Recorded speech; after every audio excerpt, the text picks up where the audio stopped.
ሰን አንተ ዋራኝ እንጂ ያነገርኩ ለምን ጥለኝ ትሄዳለህ? የሚጠብቀኝ ረጅም ጉዞ ረጅም ጎዳና አለ። ከዚህ በላይ አልጠብቅሽ። ለምን እማታደርሰኝ ከሆነ ለምን ከመጀመሪያው መንገዱን አስጀመርከኝ? አንዳንድ ሰዎች መንገዱን እንድትጀምሪ ምክንያት ይሆኑሻል እንጂ ያስጀመሩሽን መንገድ አያስጨርሱሽም። ከኔ ጋርም እስከዚህ ብቻ ነው መጓዝ የምችይው። እና መንገድ ላይ ጥለኸኝ ልትሄድ ነው? ሰን አላሳዝንም? ብቻዬን ነኝ እኮ። ሰዎች አካሄድ ናቸው እንጂ አድራሽ አይደሉም። የሚቀጥለውን መንገድ የሚያካሄድ ሰው እስከምታገኝ ደግሞ ጠብቂ።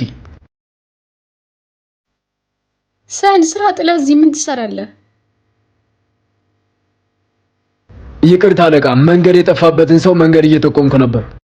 አሃ ከሷ ጋር ሆነ ነው እኔን የተውከኝ?